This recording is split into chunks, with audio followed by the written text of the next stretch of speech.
Ja, god eftermiddag. Og tak, fordi du kan være med her. Vi så giver som sagt freden en chance i dag, og lige fordi, I prøver at blive opstillingsberettet, men I har haft en mærkesag siden stiftelsen om, at der skulle være på en eller anden måde skabt en våbenhvile. Ja, vi er, vi er grundlagt på fred frem for krig. Og det gælder ikke bare i Ukrainekrigen, men også alle andre krige og konflikter i verden. Men lige præcis den her har vi haft meget fokus på, da det var den, der var årsagen til, at vi blev stiftet. Og selvfølgelig, når det er en mærkesag for jeres parti, så forventer jeg selvfølgelig også, at du har et godt bud på, hvordan fred kan opstå, hvordan den kan lykkes. Vi talte med dig som den første i programmet ganske kort. Du sagde, ja, jeg har en løsning til, hvordan man kan skabe varig fred mellem Ukraine og Rusland. Lad os høre. Jamen, det korte svar her, det er, at NATO skal ikke udvide yderligere. Og de skal slet ikke bekymre sig om Georgien og Ukraine. Så får vi fred. Men det lidt længere svar er nok, at det er meget vanskeligt at skabe en fred nu. Altså, vi har jo ligesom gravet os længere og længere ned i den her konflikt. Og deltager mere og mere, og det ser mere og mere håbløst ud. Det er ikke det, som nu også nogle af dine andre folk, der har været med i studiet i dag, har sagt noget om.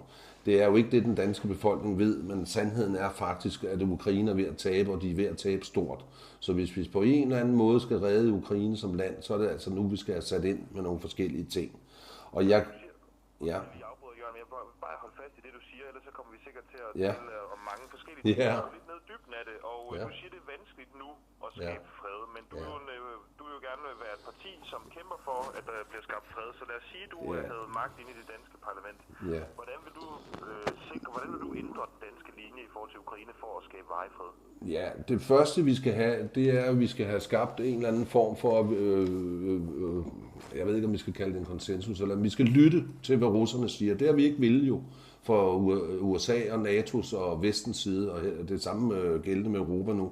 Der er nogen, der prøvede lidt i starten, jeg ved ikke om I kan huske den berømte tyske flådechef, der stillede sig op og sagde, at vi skal prøve at høre, hvad Putin har at sige, og så hørte du ellers ikke mere fra ham. Han blev fyret på gråt papir dagen efter.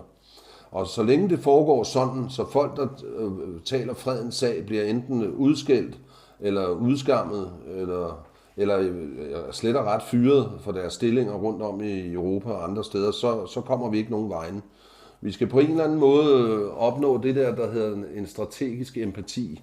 Det ved jeg ikke, om du er bekendt med, men det handler om, at man ikke nødvendigvis er enig med modparten, men man forstår, hvad de siger.